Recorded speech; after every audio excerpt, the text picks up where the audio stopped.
Salam dalam kasih Yesus Kepala Gereja.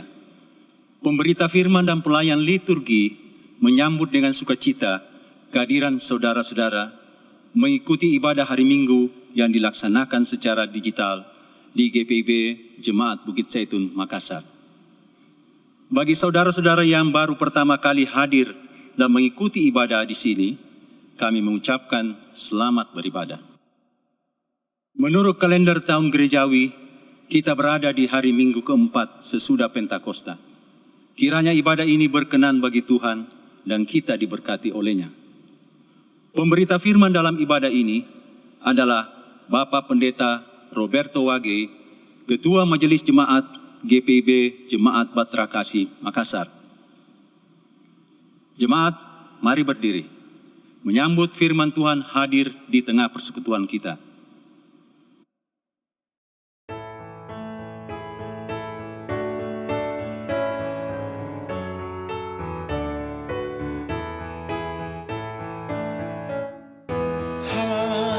Kristen nyanyilah, haleluya, amin. Rajamu pujilah, haleluya, amin. Padukan suaramu di depan Tuhanmu,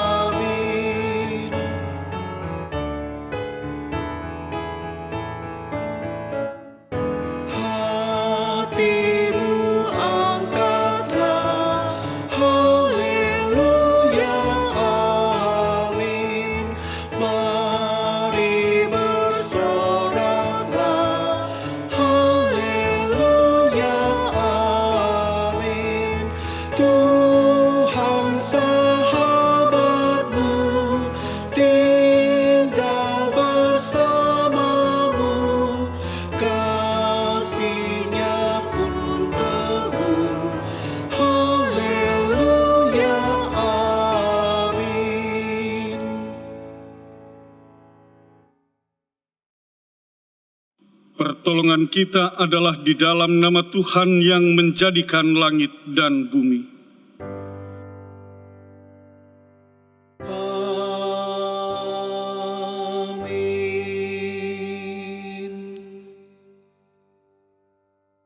Nats pembimbing kita dalam ibadah Minggu saat ini.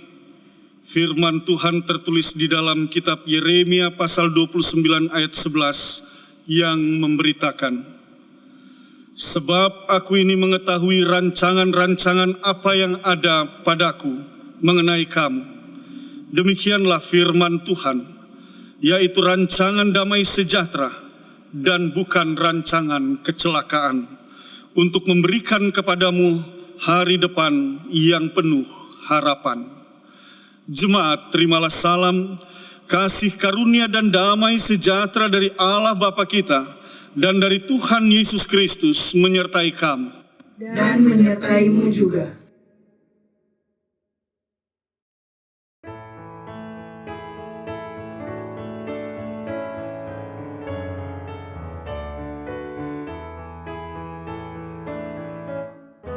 Sanjungmu halismu, haleluya, amin.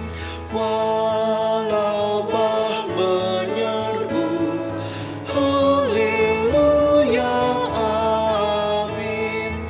Di surga yang bekal kita menyembahnya, bernyanyi selamanya, haleluya, amin.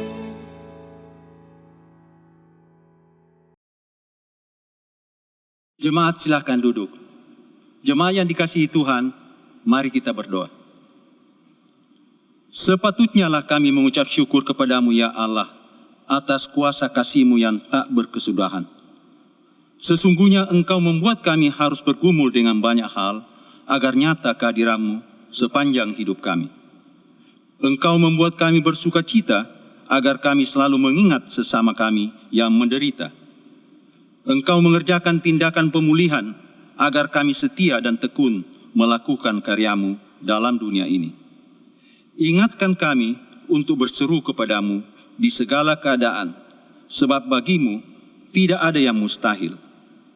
Dengarkan doa syukur dan penyerahan diri kami.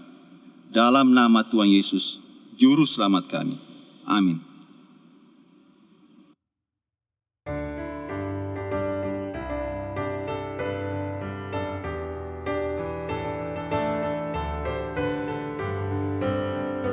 Apinya berkobar dalam hatiku, ku kira karena Yesus yang memberi. Dihangatkan jiwaku, tak perlu ku mengeluh, darahnya membasuh diriku bersih. Apinya terang, jiwaku senang, muliakanlah Tuhanku. Haleluya bergema, Yesus Raja yang benar, apinya berkobar dalam hatiku.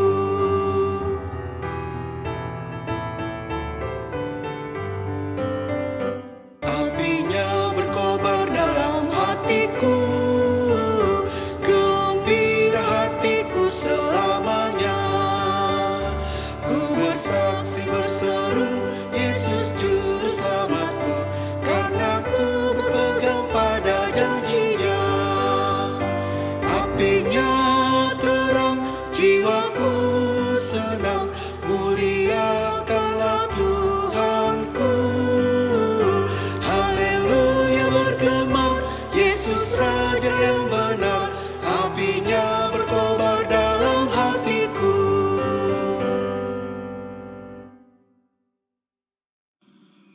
Jemaat yang diberkati dan dikasihi oleh Tuhan Yesus Kristus, kita akan masuk dalam pelayanan sabda, dan untuk itu mari kita berdoa memohon bimbingan Roh Kudus.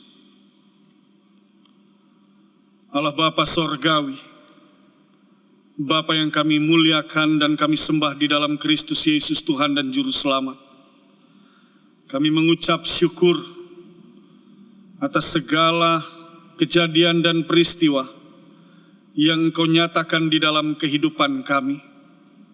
Firman-Mu senantiasa menjadi pedoman dan suluh bagi langkah kaki kami. Dan saat ini, di hari Minggu yang kudus dan mulia ini, kami kembali akan mendengarkan sabda firman-Mu. Kami mohonkan dengan rendah hati, bersabda dan berfirmanlah. Kuasailah kami dengan Roh-Mu yang kudus, memampukan kami mengerti dan memahami setiap firman yang dibaca dan diberitakan.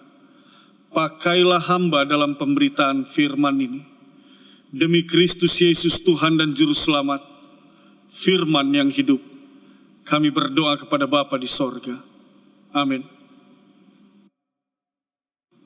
Jemaat, silahkan berdiri untuk mendengar firman Tuhan yang dibacakan dari Alkitab.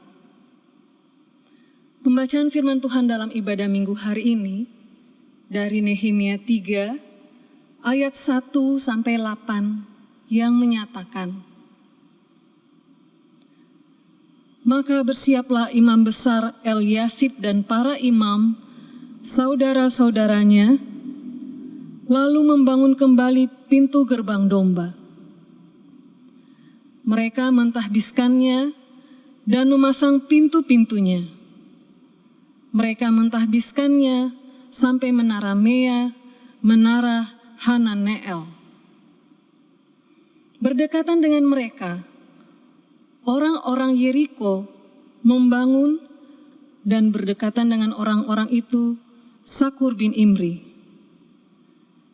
Pintu gerbang ikan dibangun oleh Bani Senaa.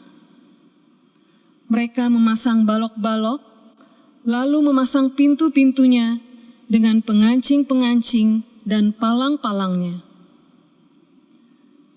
Berdekatan dengan mereka, Meremot bin Uria bin Hakos mengadakan perbaikan, Dan berdekatan dengan dia, Mesulam bin Berekia bin Mezezabel.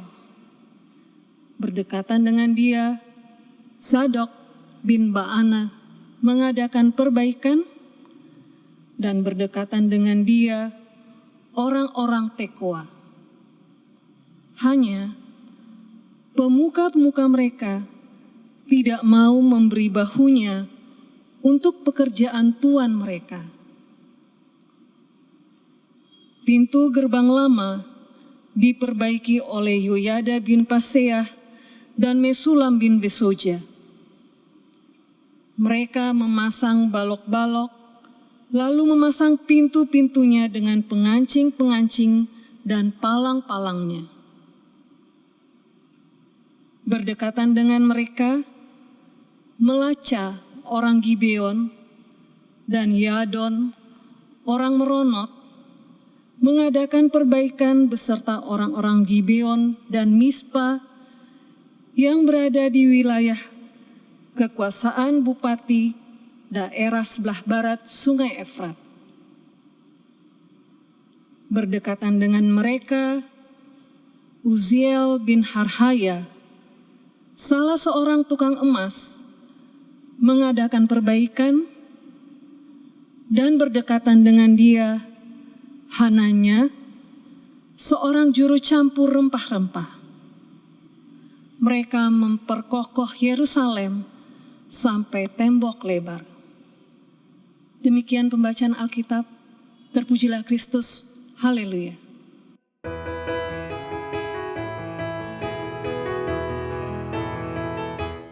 Haleluya, haleluya, pujilah Tuhanmu selamanya. Haleluya, nyanyi dan soraklah, agungkan namanya. Pujilah Tuhanmu selamanya. Haleluya.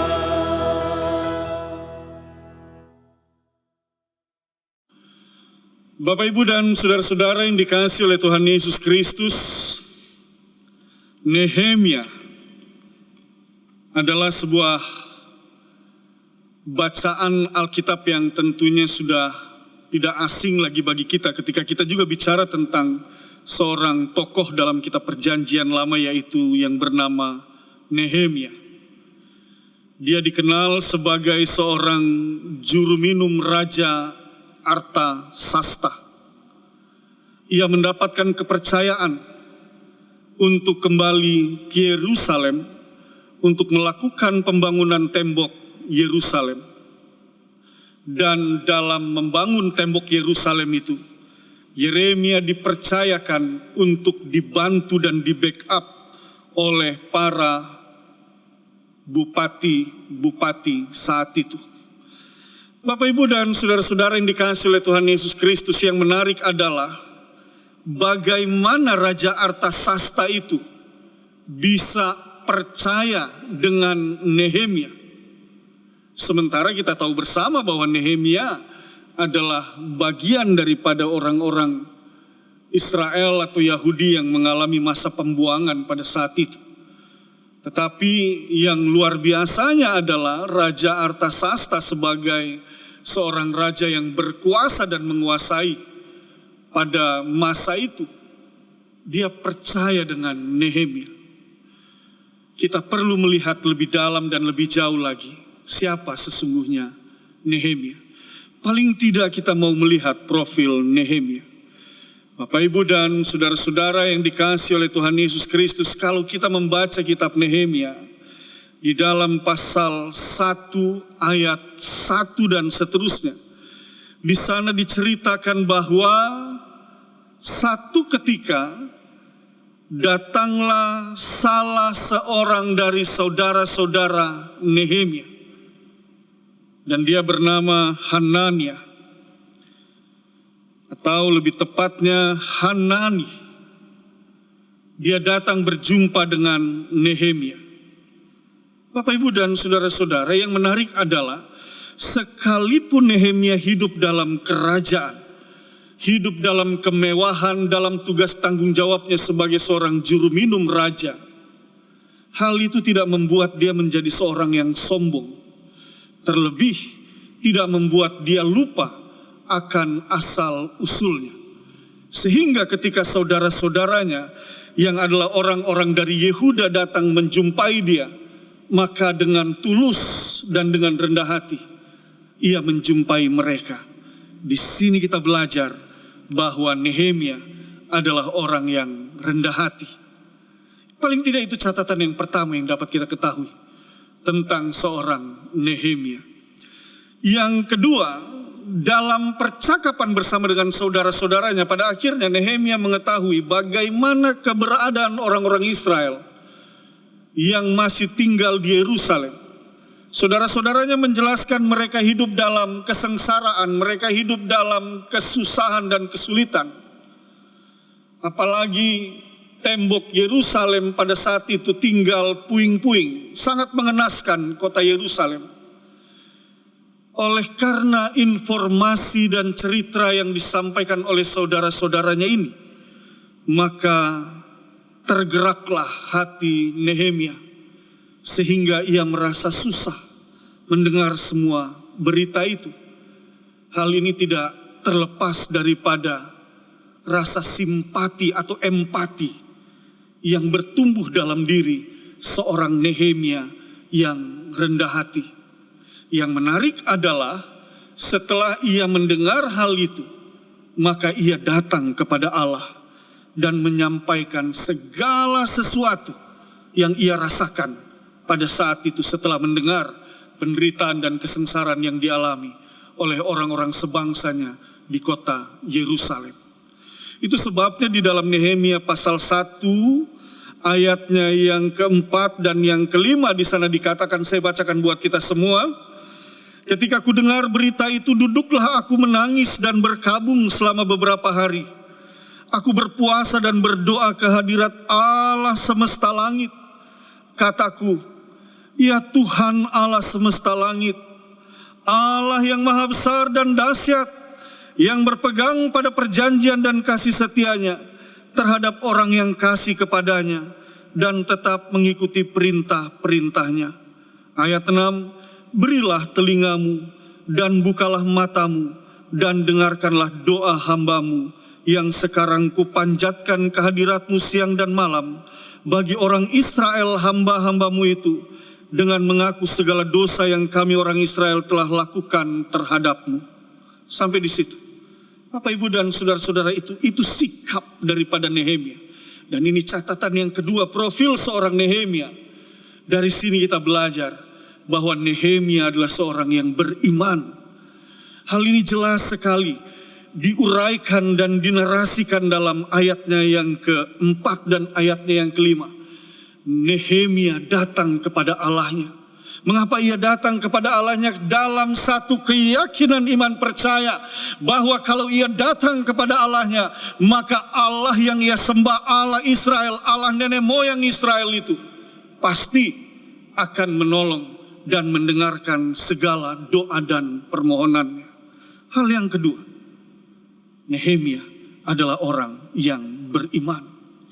Yang ketiga, Bapak, Ibu, dan saudara-saudara, dalam profil Nehemia ini selain ia rendah hati, ia orang yang beriman, diceritakan juga bahwa dalam tugas tanggung jawabnya sebagai seorang juru minum Raja Artasasta. Ini bukan sesuatu tugas yang mudah. Berhadapan dengan seorang yang berkuasa, orang nomor satu saat itu. Hati-hati sekali tentunya Nehemia di dalam ia melakukan tugas tanggung jawab ini. Karena salah ia memberikan minum atau caranya atau menumpahkan minum itu di hadapan raja. Bisa jadi dia yang adalah hanya seorang, katakanlah seorang asing di negeri yang saat itu dipimpin oleh Raja Artasasta yang tidak lebih juga dalam posisi sebagai seorang hamba ataupun budak yang bekerja di kerajaan itu. Paling tidak hukuman mati dapat ia alami kalau ia tidak dapat melakukan tugas tanggung jawabnya dengan benar.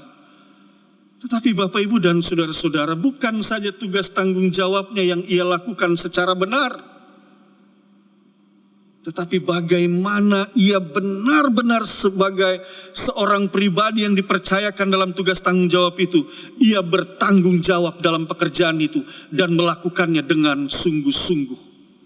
Dari situ kita belajar bahwa Nehemia adalah orang yang sungguh-sungguh bertanggung jawab dalam tugas pekerjaan yang dipercayakan kepadanya.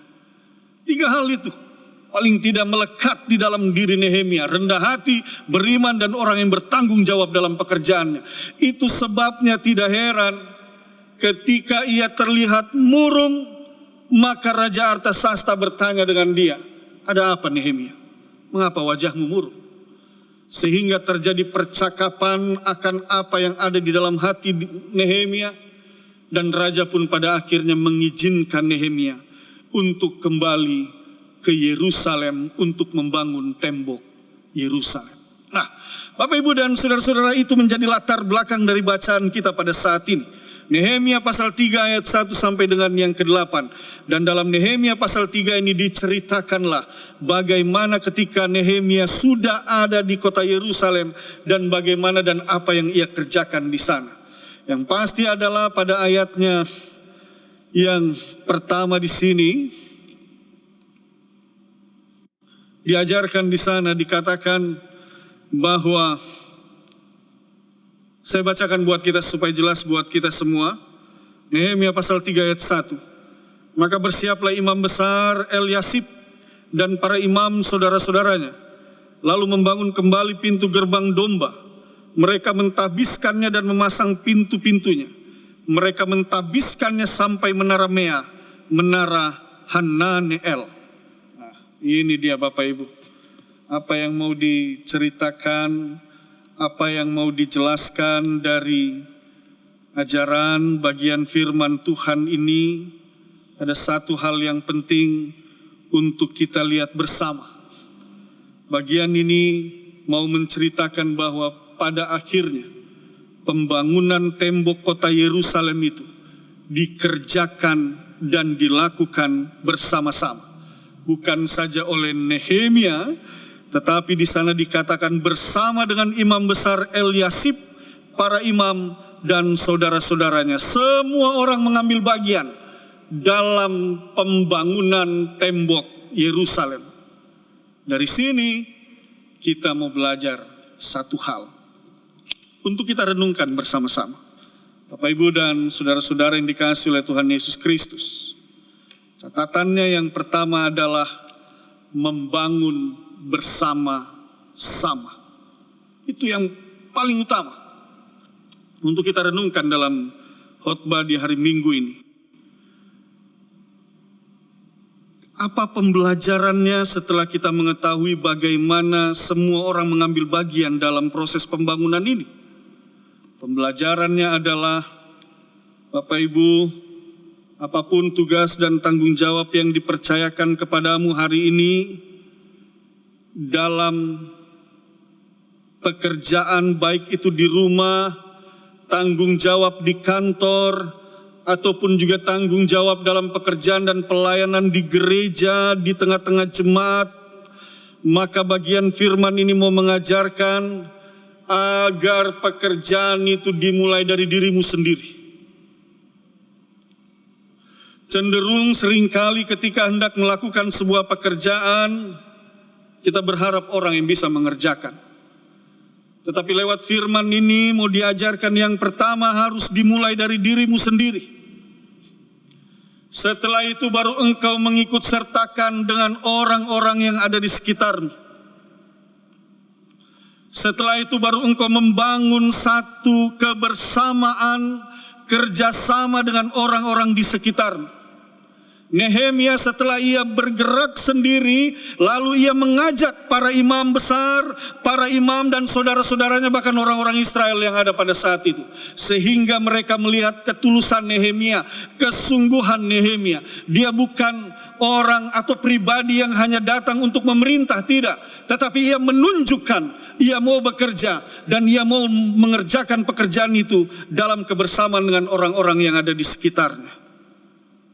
Sekali lagi realitas seringkali terlihat adalah bahwa kalau kita bekerja melakukan sesuatu, kita berpikir, apalagi kalau itu pekerjaan bersama, lalu kita berpikir, oh nanti ada si A, gampang, nanti ada si B, biar saja mereka yang kerjakan itu, kita tidak perlulah adanya mereka. Nah ini dia, ini mental-mental yang tidak baik, mental-mental yang harus dicukur habis di masa modern ini. Dari dulu Nehemia mengajarkan bukan dengan cara seperti itu, tetapi bagaimana pribadi kita dapat menjadi contoh dan teladan, bagaimana pribadi kita itu dapat menggerakkan orang lain.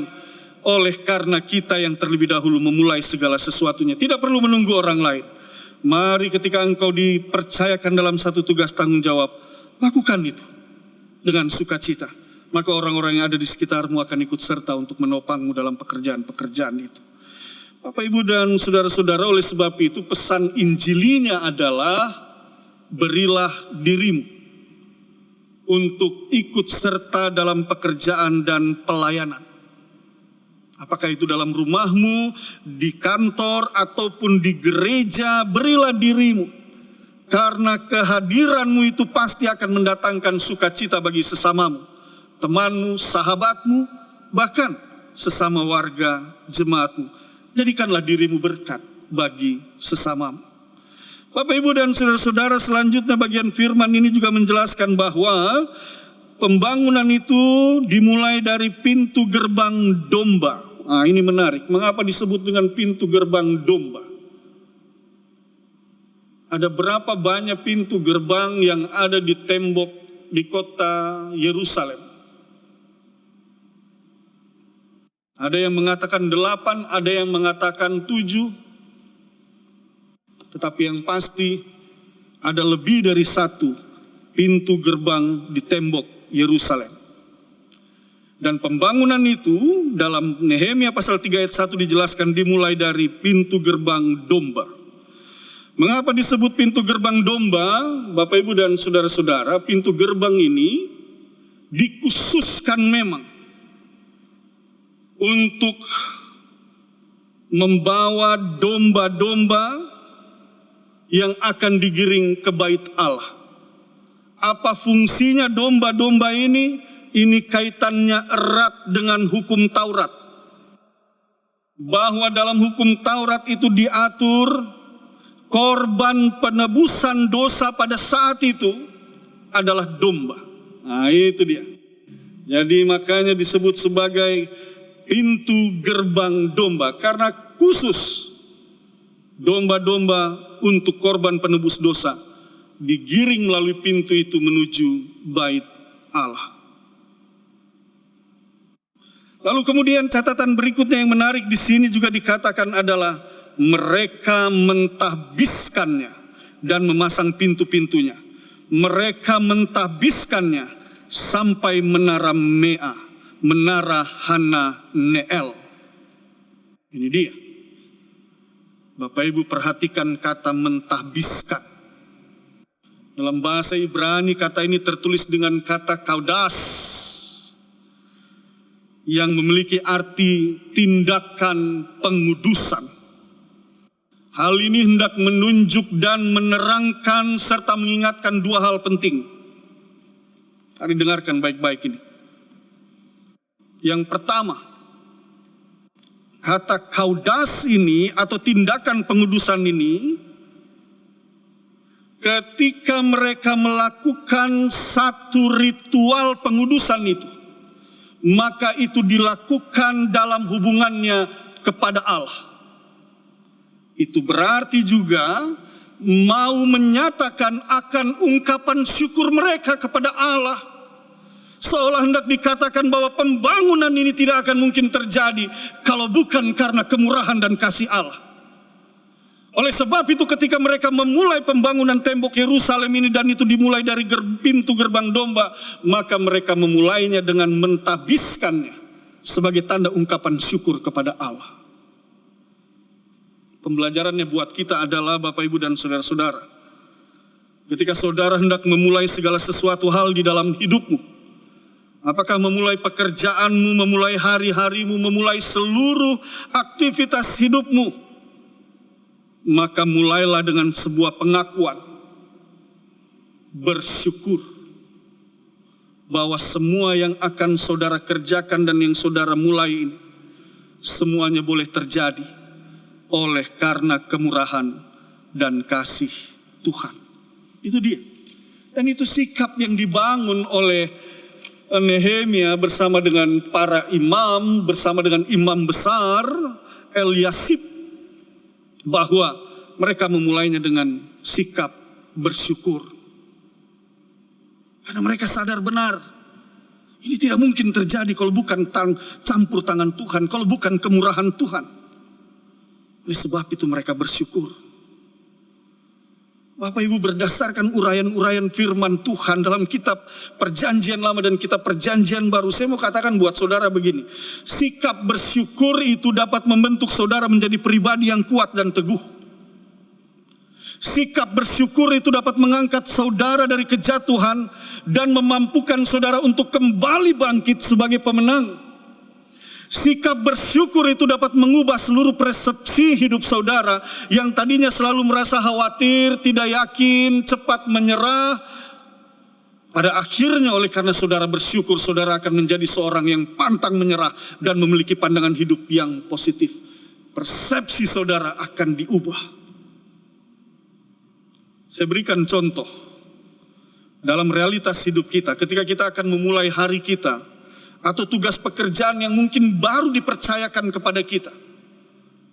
Tidak sedikit orang yang akan mengatakan dan ketika akan memulainya dia akan bersikap dengan kurang bersemangat.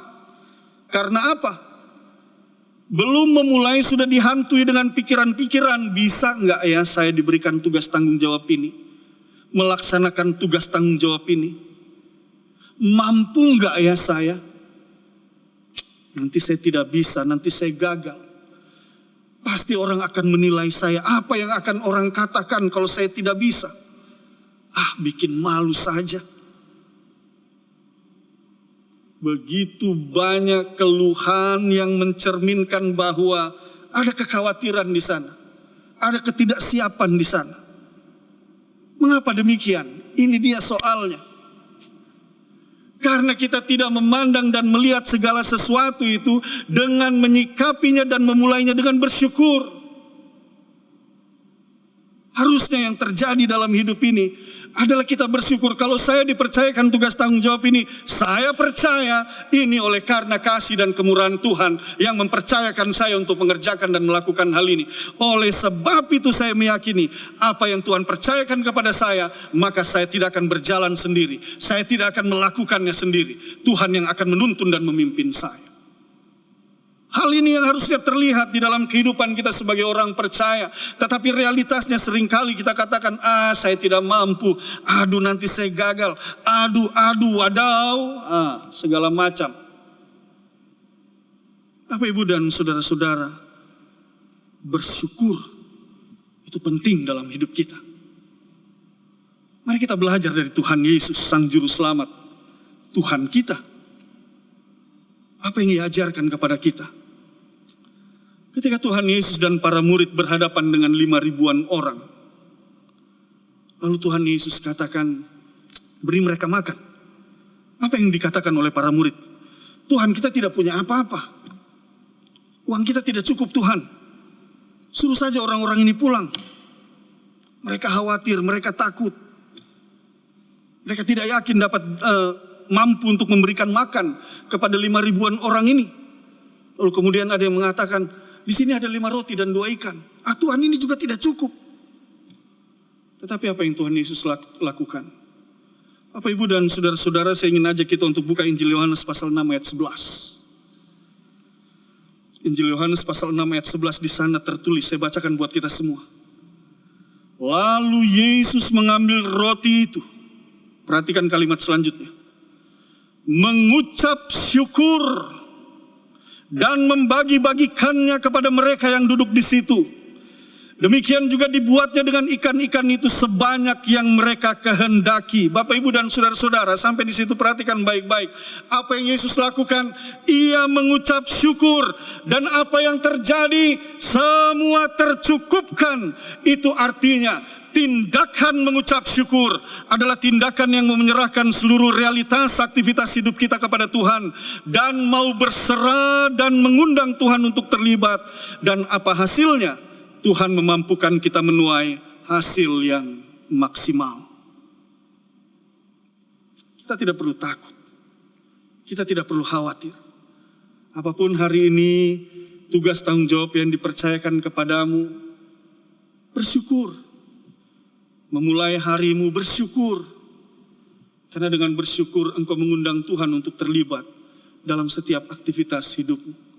Itu sebabnya di dalam Filipi pasal 4 ayat 6 diberitakan, janganlah hendaknya kamu khawatir tentang apapun juga, tetapi nyatakanlah dalam segala hal keinginanmu kepada Allah dalam doa dan permohonan dengan ucapan syukur. Bapak Ibu, ada satu cerita di dalam Alkitab. Satu waktu ada seorang pemuda yang bernama Yosua. Ketika dia dipercayakan untuk menggantikan Musa, melakukan tugas tanggung jawab memimpin bangsa Israel masuk ke tanah perjanjian, Yosua pun merasa takut dan tidak mampu.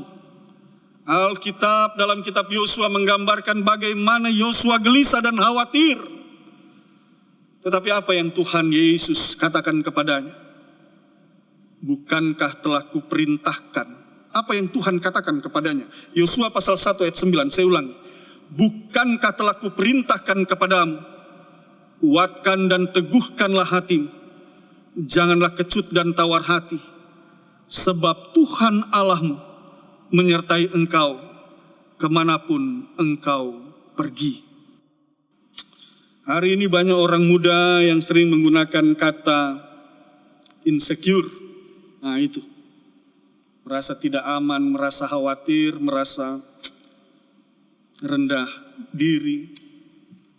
Firman Tuhan mau katakan kepada saudara, bersyukur. Engkau akan dimampukan melampaui segala keterbatasan dan segala ketidakberdayaan. Tuhan yang akan memampukan dan mengangkat. Yang terakhir, dari kata kadas ini, saya ingin menjelaskan satu hal yang penting sebelum saya mengaminkan khotbah ini. Bapak, Ibu, dan saudara-saudara, kata kaudas yang merupakan terjemahan dari mentahbiskan atau tindakan pengudusan ini hendak mengingatkan kepada bangsa Israel akan segala tindakan mereka di masa lalu yang seringkali melawan kehendak, perintah dan hukum-hukum Allah. Oleh sebab itu melalui peristiwa kaudas pengudusan ini hendak diajarkan dan diingatkan agar Israel untuk benar-benar menjalani kehidupan yang kudus dan berkenan di hadapan Allah. Seolah hendak dikatakan jangan lagi engkau bertindak untuk hal-hal yang tidak kudus. Seperti nenek moyangmu, seperti kehidupanmu pada masa lalu yang membuat engkau pada akhirnya diasingkan dan dibuang ke negeri yang asing. Lewat firman ini maka mau diajarkan kepada kita semua, kepada Bapak, Ibu, Saudara, dan saya. Maka biarlah kita semua memohon kepada Tuhan, agar Tuhan menguduskan seluruh pekerjaan kita. Supaya apa? Supaya kita melakukan pekerjaan itu sambil kita menjaga diri kita agar tetap kudus dalam pekerjaan itu. Maksudnya begini. Ketika kita menyerahkan pekerjaan tugas tanggung jawab itu kepada Tuhan, memohon tuntunan dan pimpinan Tuhan, maka kuasa Roh Kudus Tuhan hadir di tengah-tengah pekerjaan itu, maka pekerjaan itu dikuduskan oleh Tuhan. Dan ketika pekerjaan itu sudah dikuduskan oleh Tuhan, jangan engkau sekali-kali kotori pekerjaan itu. Karena kalau Tuhan sudah hadir dan menguduskan pekerjaan itu, engkau harus mengingat firman yang mengatakan, kudus, kuduslah kamu sebab aku kudus. Jangan engkau kotori pekerjaan itu. Dan hidupmu, jangan juga engkau kotori karena engkau sudah dikuduskan dalam pekerjaan itu. Dalam kuasa Allah bagi melalui pekerjaan itu. Dan oleh sebab itu, maka kerjakan dalam tuntunan kuasa Roh Kudus Tuhan. Dan apa yang Tuhan pimpin dan bimbing dalam pekerjaan itu, maka ia akan menghasilkan hal yang mendatangkan kebaikan, mendatangkan sukacita, dan mendatangkan damai sejahtera dalam kehidupan kita. Jauhkan diri kita dari perbuatan-perbuatan yang mendatangkan pencemaran, perbuatan jahat, sikap hidup yang menghalalkan segala cara, tindakan picik dan tindakan licik. Jauhkan diri kita dari semua itu. Tetapi mulailah belajar dalam kekudusan Allah untuk bekerja dan melayani secara kudus dalam tuntunan kuasa Roh Kudus. Maka yakin dan percaya engkau dan keluargamu, engkau dan keturunanmu, engkau dan pekerjaan pelayananmu akan diberkati. Keluargamu akan diberkati, hidupmu akan diberkati. Masa depanmu adalah masa depan yang penuh dengan pengharapan. Karena Tuhan yang akan menuntun dan memimpin engkau, mentibakan di masa depan yang penuh dengan sukacita dan damai sejahtera. Bapak, Ibu, dan saudara-saudara, di hari Minggu ini adalah minggu ketiga bulan Pelkes. Ada banyak pekerjaan yang bisa kita lakukan dalam pelayanan kesaksian, baik itu di kota maupun di pos-pos pelayanan dan kesaksian. Tetapi satu hal yang mau diingatkan kepada kita melalui firman ini, biarlah pekerjaan-pekerjaan pelayanan itu kita kerjakan bersama-sama sambil kita menyerahkan seutuhnya dalam tuntunan kuasa Tuhan dan senantiasa dengan sikap bersyukur. Dan dalam keyakinan itu, maka pekerjaan di bulan Pelkes ini akan mendatangkan sukacita, berkat, dan damai sejahtera untuk semua kita yang percaya. Tuhan memberkati. Amin.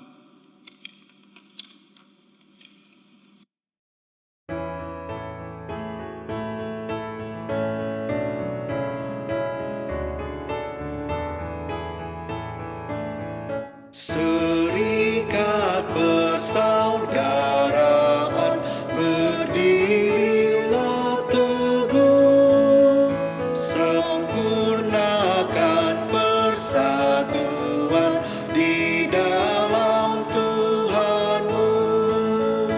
Bersama-sama majulah, dikuatkan iman, berdamai bersejahtera dengan pengasihan.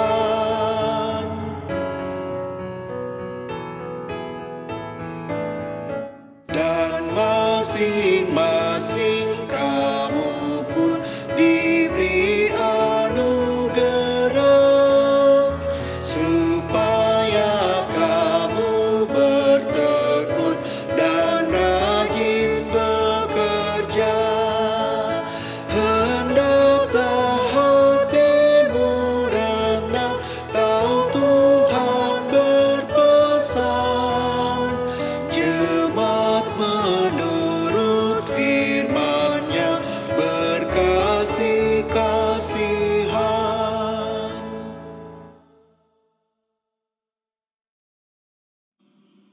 Bapak, Ibu, dan saudara-saudara yang dikasihi oleh Tuhan Yesus Kristus, bersama dengan semua orang percaya, marilah kita berdiri mengucapkan pengakuan iman rasuli. Aku percaya kepada Allah Bapa yang Maha Kuasa, Khalik langit dan bumi, dan kepada Yesus Kristus, anaknya yang tunggal Tuhan kita, yang dikandung daripada Roh Kudus, lahir dari anak darah Maria, yang menderita di bawah pemerintahan Pontius Pilatus, disalibkan, mati, dan dikuburkan, turun ke dalam kerajaan maut. Pada hari yang ketiga, bangkit pula dari antara orang mati, naik ke sorga, duduk di sebelah kanan Allah, Bapa yang Maha Kuasa, dan akan datang dari sana untuk menghakimi orang yang hidup dan yang mati. Aku percaya kepada Roh Kudus, gereja yang kudus dan am, persekutuan orang kudus, pengampunan dosa, kebangkitan daging, dan hidup yang kekal. Jemaat dipersilakan duduk. Bapak, Ibu, dan saudara-saudara yang dikasihi oleh Tuhan Yesus Kristus, mari kita bersahati dalam syafaat kita. Kita berdoa. Bapa di dalam sorga, Bapa yang kami sembah dan kami muliakan di dalam Kristus Yesus Tuhan dan Juru Selamat.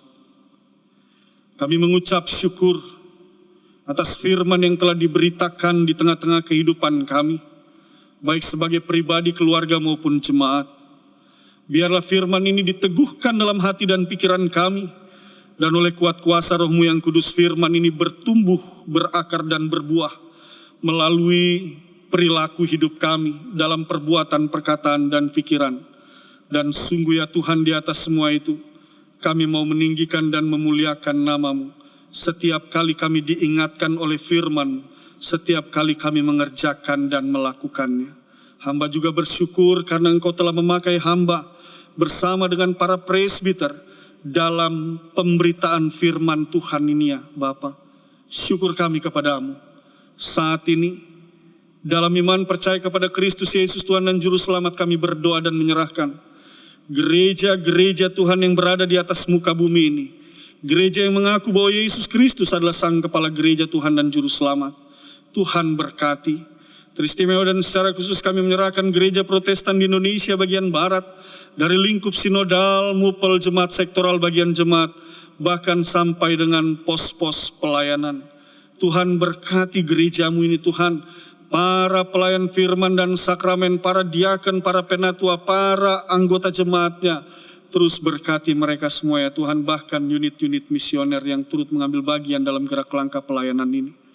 Secara khusus juga kami menyerahkan dalam pelaksanaan koordinasi pelayanan di lingkup mupel Sulawesi Selatan, Barat, dan Tenggara. Tuhan memberkati dalam kebersamaan Tuhan, sehingga pelayanan yang dibangun senantiasa boleh dibangun bersama dan untuk kemuliaan nama Tuhan. Terlebih khusus lagi bagi jemaat-Mu GPIB Bukit Saitun di Kota Makassar ini Tuhan. Tuhan mari berkati jemaat-Mu di tempat ini. Berkati para presbiter, diaken, penatua, pendeta. Berkati juga unit-unit misioner, bergandengan tangan dengan seluruh perangkat pelayanan di tengah-tengah jemaat ini. Baik mereka yang melayani di kantor gereja, juga mereka yang melayani dalam tugas tanggung jawab sebagai driver, security, coaster, cleaning service.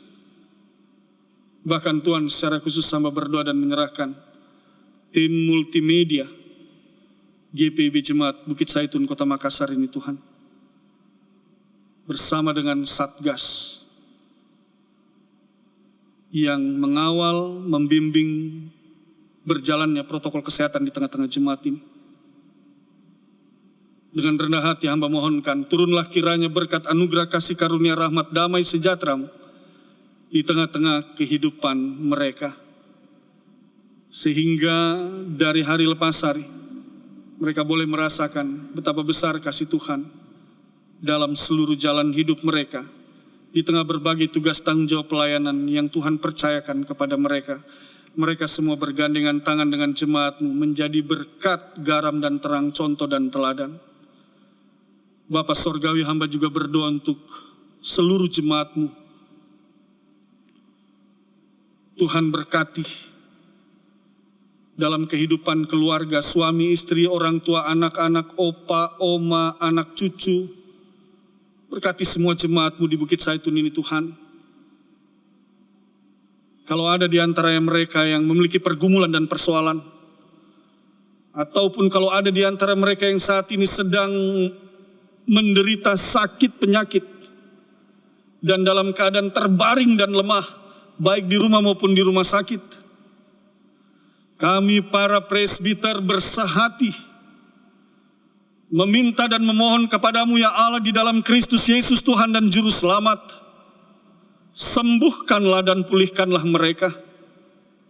Berikanlah jalan keluar bagi mereka yang memiliki pergumulan dan persoalan, dan ringankanlah setiap beban-beban hidup mereka yang berat mereka rasakan. Bahkan Tuhan, Bagi mereka yang sedang merencanakan membangun rumah tangga, biarlah Tuhan yang membuka jalan dan menetapkan pasangan hidup bagi setiap anak-anak-Mu. Bagi mereka yang sedang mencari pekerjaan, biarlah Tuhan oleh kuat kuasa Roh Kudus menuntun dan memimpin serta mentibakan mereka di pintu berkat Tuhan berupa pekerjaan. Di dalam mereka yang sedang membangun karir dan berjuang di bangku sekolah sampai perguruan tinggi menggapai cita-cita mereka. Bapa Sorgawi, campur tangan-Mu, itu yang kami mohonkan. Karena kami meyakini dan percaya bersama Tuhan, dalam campur tangan Tuhan, tuntunan dan pimpinan Tuhan, maka semua umat-Mu akan ditibakan di masa depan yang penuh dengan kesuksesan dan keberhasilan, sukacita dan damai sejahtera. Syukur kami kepadamu ya Allah, yang senantiasa menuntun dan memimpin seluruh jalan hidup kami, menambahkan usia kehidupan dan usia perkawinan, memberikan kesehatan dan kekuatan, mencukupkan segala kebutuhan hidup kami, makanan, minuman, pakaian, bahkan biaya-biaya hidup dan sekolah anak-anak kami. Terima kasih Tuhan. Dan di tengah-tengah berkat-Mu itu, teruslah pelihara kami Tuhan. Berkati kami dan mampukan juga kami untuk boleh menjadi berkat bagi sesama kami, agar melalui hidup kami nama Tuhan ditinggikan dan dimuliakan. Jangan biarkan ada di antara jemaat-Mu yang kelaparan dan kekurangan Tuhan. Pakai masing-masing kami Tuhan, untuk boleh saling menopang di dalam segala penderitaan dan kesulitan yang ada. Agar sukacita dan damai sejahtera yang daripada-Mu bukan saja kami yang merasakan, tetapi sesama kami juga merasakan, dan dengan penuh sukacita mereka pun akan meninggikan dan memuliakan nama-Mu. Syukur kami kepadamu ya Allah, yang senantiasa setia menuntun dan memimpin seluruh jalan hidup kami. Berkati seluruh gerak langkah pelayanan gereja ini ya Tuhan, dalam 1 minggu ke depan ini, GPIB Bukit Zaitun Makassar menjadi berkat bagi banyak orang. Tuhan juga memberkati kehidupan gereja Tuhan di tengah-tengah bangsa dan negara ini.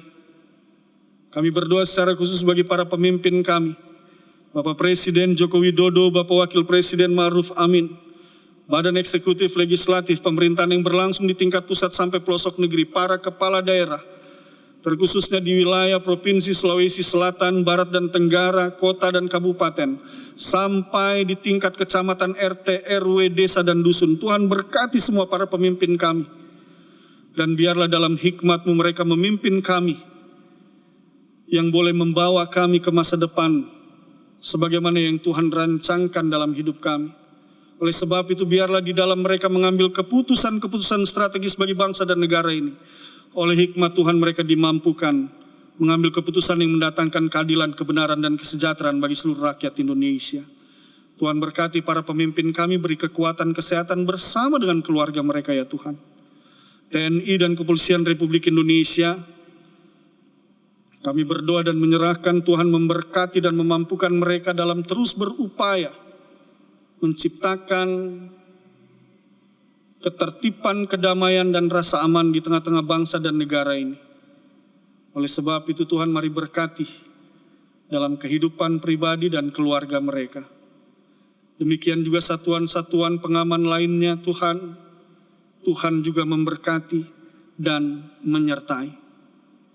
Syukur kami kepadamu ya Allah atas segala kasih dan penyertaan.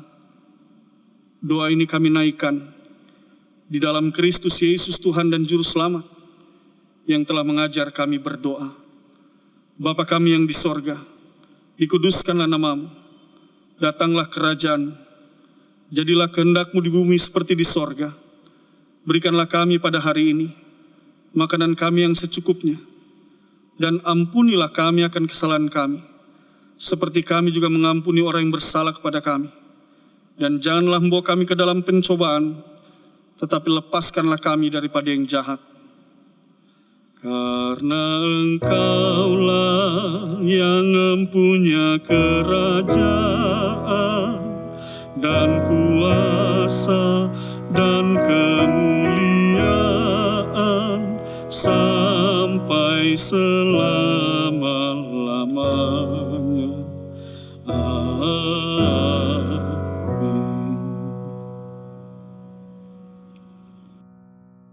Saudara-saudara, mari kita siapkan hati untuk memberi persembahan syukur kepada Tuhan.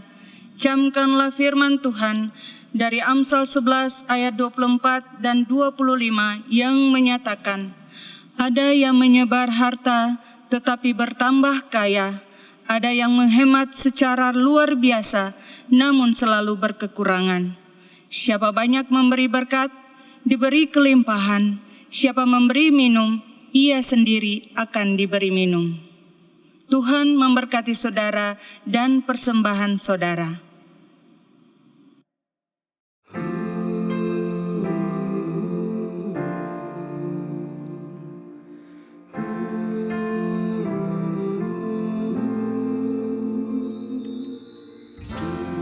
Tuhan ambil hidupku dan kuduskan bagimu, pun waktuku pakailah memujimu selamanya.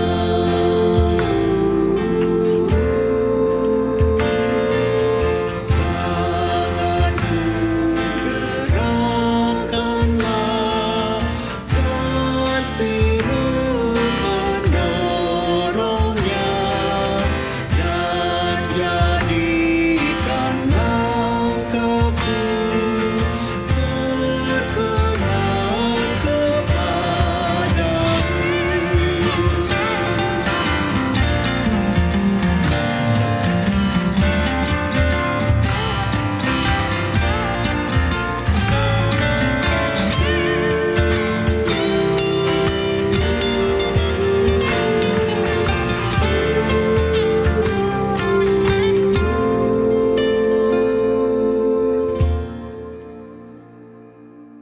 Harta kekayaanku jadi alat bagimu, akal budi dan kerja Tuhan menggunakannya. Kehendak-Mu sajalah dalam aku terjalan, jadikanlah hatiku tetap kebesaran-Mu.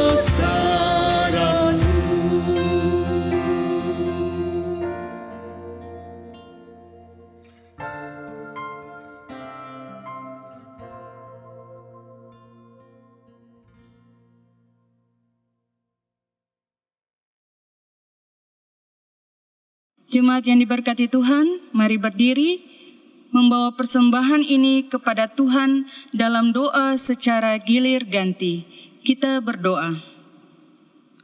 Allah sumber kasih dan berkat, terima kasih untuk kecukupan serta kelimpahan berkat yang Engkau berikan di tengah perjalanan hidup kami.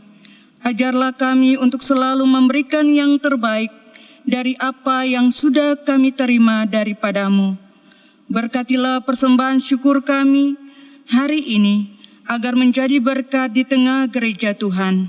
Ya Yesus Kristus, kuduskanlah persembahan syukur kami, dan urapilah mereka yang mengelola, agar berguna untuk menopang pekerjaan-Mu di tengah dunia ini. Amin. Jemaat disilakan duduk.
Saya sebagai penanggung jawab SMA Protestan bersama-sama dengan rekan guru-guru belajar di sini berdasarkan pada ketentuan pemerintah, yaitu kurikulum nasional dan kalender pendidikan. Sekolah kami memiliki akreditasi B. Guru-guru memiliki pengalaman dan profesional di bidangnya masing-masing. Untuk itu, kami menghimbau kepada orang tua, kalau rencana anaknya untuk sekolah SMA, boleh mendaftar di SMA Protestan, Jalan Sungai Sadang, nomor 2, Makassar.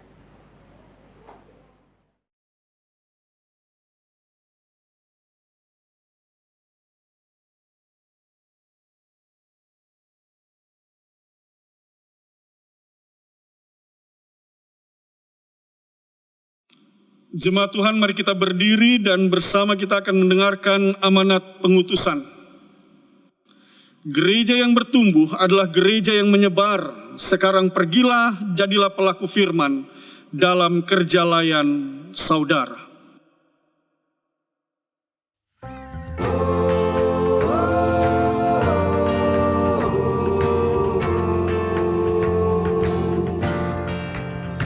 Surga yang terbaik ku berikan kepada Yesus Tuhanku.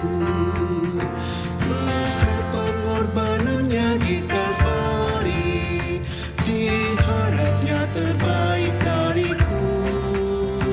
Berapa yang terhilang telah ku cari, dan ku lepaskan yang terbelenggu. Sudahkah yang terbaik ku berikan kepada Yesus Tuhanku.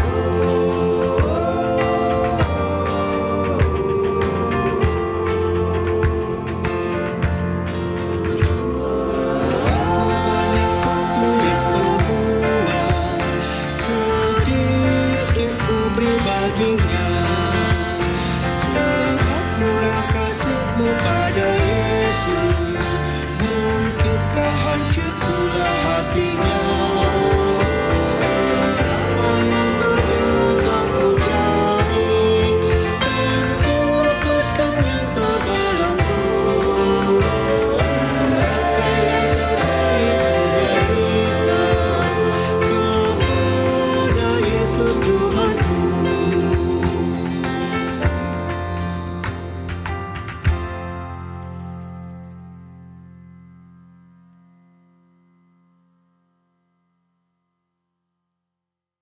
Angkatlah hati, arahkan pikiranmu kepada Tuhan, dan terimalah berkat-Nya. Tuhanlah penjagamu, Tuhanlah naunganmu di sebelah tangan kananmu. Matahari tidak menyakiti engkau pada waktu siang, atau bulan pada waktu malam. Tuhan akan menjaga engkau terhadap segala kecelakaan. Ia akan menjaga nyawamu. Tuhan akan menjaga keluar masukmu dari sekarang sampai selama-lamanya. Amin, amin, ya benar adanya. Amin, amin, amin, ya benar adanya. Amin.